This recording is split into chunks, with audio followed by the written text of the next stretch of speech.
यार stock market में ना इतना सब कुछ है समझने को, लाइक चार्ट्स क्या होते हैं, टेक्निकल एनालिसिस क्या होता है, फंडामेंटल क्या होता है, इन्वेस्टिंग और ट्रेडिंग में डिफरेंस क्या है।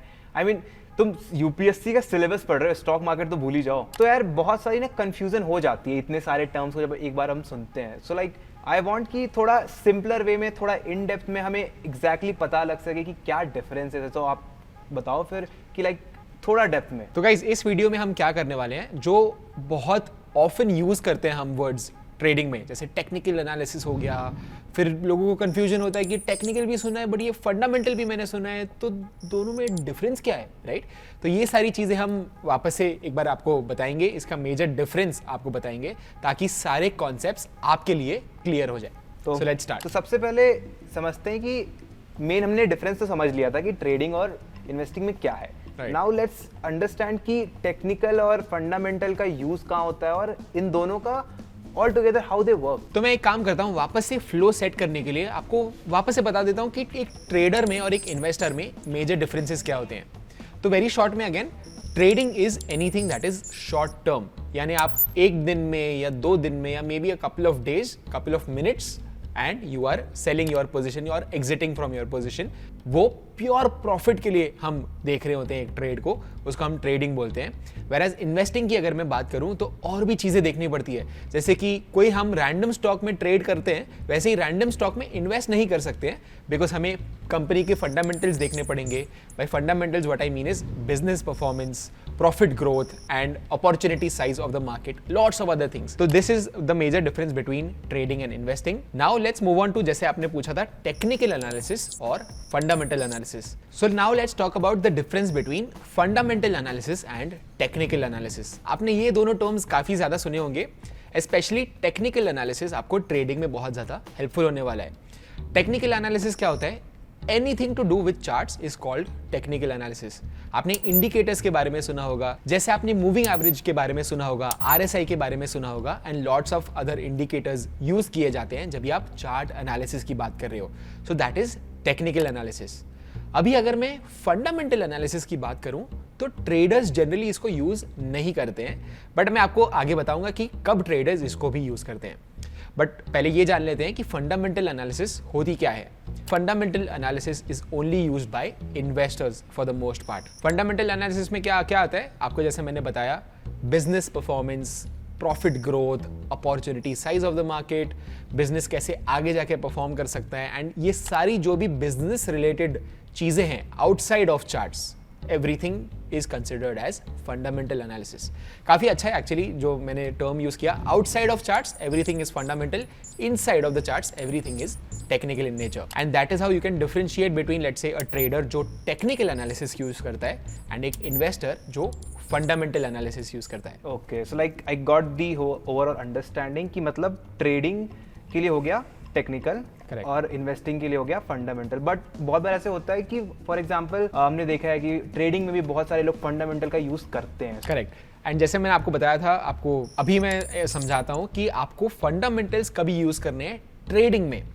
तो लेट्स अज्यूम आप एक पोजिशनल ट्रेडर हो जो काफी हफ्तों के लिए या 1-2 महीने के लिए स्टॉक को होल्ड करना पसंद करता है, प्रोबेबली 3-4 महीने भी हो सकता है, that is still considered as positional trading. तभी आप क्या कर सकते हो, तभी आप प्रोबेबली फंडामेंटल्स को भी चेक कर सकते हो। अगर बिजनेस अच्छा कर रहा है देन आपके पास 2 चीजें हैं सपोर्ट करने के लिए। एक हो गया टेक्निकल एनालिसिस, यानी बिजनेस अच्छा तो कर ही रहा है, that is your fundamental analysis banking. Technical analysis से आप अपने एंट्री को टाइम कर सकते हो, राइट? तो अगेन इन सिंप्लीफाइड वर्ड्स, अगर फंडामेंटल्स एक बिजनेस के अच्छे हैं तो आपको पता है कि जनरली लॉन्ग टर्म में काफी अच्छा परफॉर्मेंस वो स्टॉक प्राइस देता है, because fundamentals are good.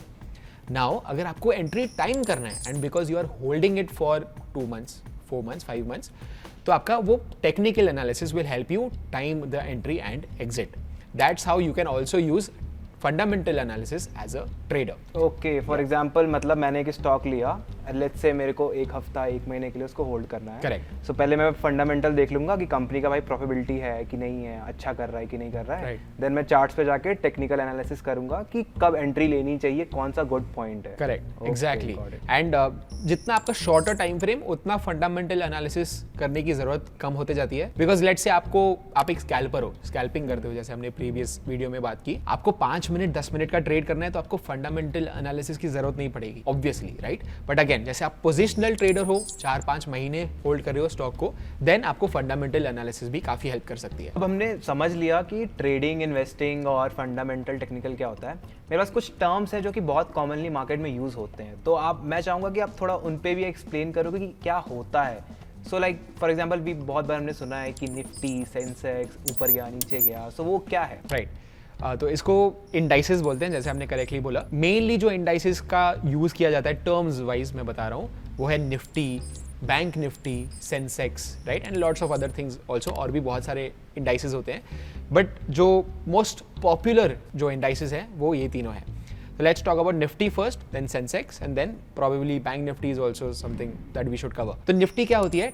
Top 50 companies by market capitalization is called Nifty 50, यानी top 50 companies जैसे आपको बताया। तो कभी कभार ऐसे भी होता है कि every 3 months, 6 months रीशफल होते रहते हैं कंपनीज, उनमें से हो सकता है 50th कंपनी निकल जाएगी एंड जो 51st कंपनी है वो 50th बन जाएगी अभी, तो that will be included in the Nifty 50 and जो पहले 50th कंपनी थी वो एक्सक्लूड कर दी जाएगी।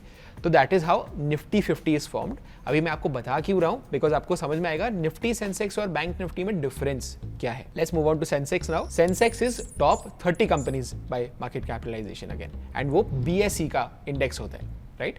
एनएसई का इंडेक्स इज निफ्टी 50। इंडेक्स और इंडाइस सेम ही चीज होती है, तो no need to be confused regarding that. तो या जैसे मैं बता रहा था, सेंसेक्स इज BSE का इंडेक्स, whereas NSE का index is Nifty 50, and again Sensex is top 30 companies, Nifty is top 50 companies. अभी आता हूं मैं बैंक निफ्टी पर। बैंक निफ्टी की अगर मैं बात करूं तो बैंक निफ्टी सारे बैंक्स को इंक्लूड करता है, चाहे वो प्राइवेट हो या पब्लिक हो, जैसे HDFC बैंक हो गया, SBI हो गया, 2 of the largest banks in India, इन सबको बैंक निफ्टी इंक्लूड करता है। तो ये आपको बैंक्स का ओवरऑल परफॉर्मेंस दिखा देता है। एंड निफ्टी 50 एंड सेंसेक्स को भी इसलिए यूज़ किया जाता है क्योंकि अगर आप निफ्टी का परफॉर्मेंस देखोगे आपको समझ में आ जाएगा कि ब्रॉडर मार्केट कैसे परफॉर्म कर रहा है। तो अगर निफ्टी इज गोइंग अप, आप समझ सकते हो ऑलमोस्ट सारे ही स्टॉक्स ऊपर के ट्रैजेक्टरी में जा रहे होंगे।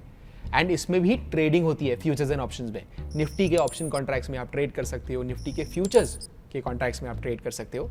Same with sensex and bank nifty. So जैसे आपने बोला अभी बैंक निफ्टी के बारे में कि इसमें बैंकिंग स्टॉक्स इंक्लूड होते हैं, सो जस्ट लाइक दैट बहुत सारे सेक्टर्स हैं, फॉर एग्जांपल FMCG हो गया, ऑटोमोबाइल हो गया, तो उनके भी अलग अलग इंडिसेस होंगे फिर। एग्जैक्टली ये सारे इंडाइसेस होते हैं। आपको जैसे मैंने बताया, bank Nifty is just one of these particular theme के इंडाइसेस। जैसे बैंकिंग इंडेक्स है, that is bank Nifty.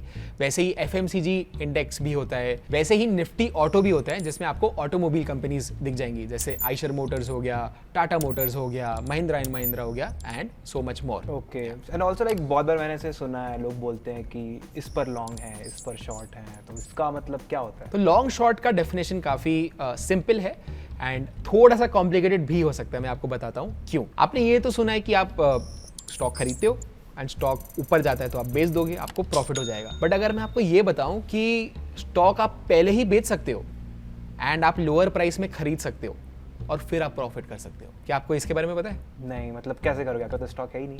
Exactly तो यहाँ पे आता है लॉन्ग एंड शॉर्ट का कॉन्सेप्ट, जो जनरली आप देखोगे तो फ्यूचर्स एंड ऑप्शंस या तो आप बोल सकते हो इंट्राडे में यूज किया जाता है।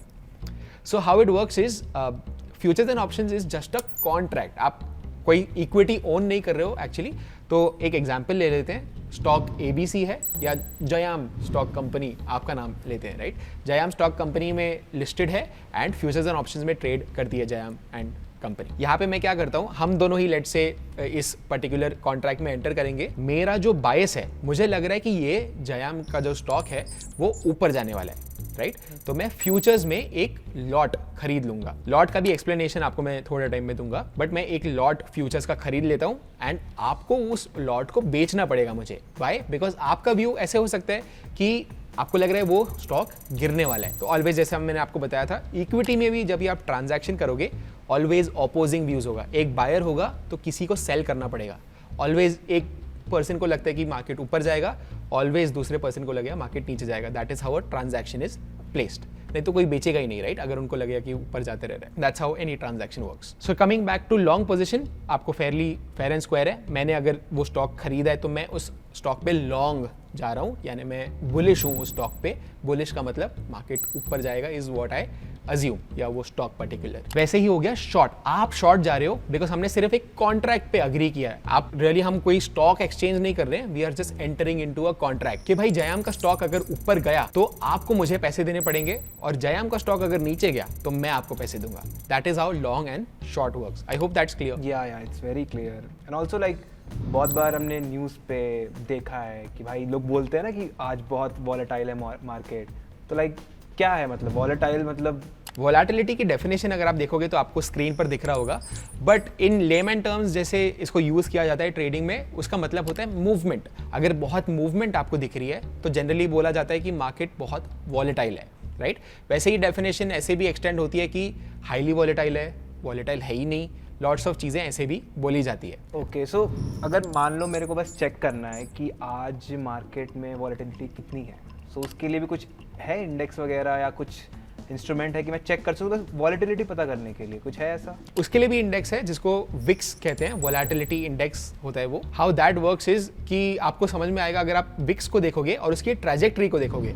Let's say VIX is rising throughout the week, तो आपको समझ में आएगा एंटिसिपेशन ये है मार्केट पार्टिसिपेंट्स का कि काफ़ी वॉलेटाइल होगा मार्केट, यानी काफ़ी मूवमेंट आ सकती है मार्केट में पोटेंशियली। इसका ये मतलब नहीं है कि मूवमेंट आएगी ही, एक्सपेक्टेशन ये है कि मूवमेंट आ सकती है। जनरली अगर आप इंडिया विक्स का चार्ट देखोगे तो आपको तभी ही ज़्यादा दिखेगा जब लेट्स से एक मेजर इलेक्शन का रिजल्ट अनाउंस होने वाला है या बजट के टाइम पीरियड पे हो गया, ऐसे ही कोई बिग इवेंट्स होते हैं, तभी आपको इंडिया विक्स एक हायर वैल्यू पर दिखेगा। तो इंडिया विक्स तो हम टेक्निकल एनालिसिस के अंदर ही यूज़ करेंगे, फंडामेंटल में तो उसका कोई यूज़ है नहीं, राइट? Of course yes. तो जो हम टर्म्स यूज़ कर रहे हैं वो ट्रेडिंग स्पेसिफिक है। We are making this playlist for traders, तो इंडिया विक्स जनरली ट्रेडर्स ही यूज़ करते हैं। Okay, got it. So guys, हमने इस वीडियो में समझा बेसिक मार्केट टर्म्स क्या क्या होते हैं जो आपको जानने ज़रूरी हैं। नेक्स्ट वीडियो में हम बात करेंगे टेक्निकल एनालिसिस के बारे में, थोड़ा डीप में, कि क्या क्या चीज़ें टेक्निकल एनालिसिस के अंदर आती हैं और आप उसको कैसे एनालाइज कर सकते हैं ताकि आप भी अपनी ट्रेडिंग जर्नी को स्टार्ट कर सको। हाँ गाइस, सो होपफुली आपको वैल्यू मिल रही है इन दोनों वीडियोस में। आगे जाके हम, जैसे जयाम ने बताया, टेक्निकल एनालिसिस के बारे में बात करेंगे, कैंडलस्टिक्स क्या होती है, इंडिकेटर्स क्या होते हैं, ये मैं आपको ऑन स्क्रीन बताने वाला हूँ। So make sure you are tuned to the next few videos. So यार, that's it for this video. Will see you in the next one. Investments in securities market are subject to market risks. Read all the related documents carefully before investing.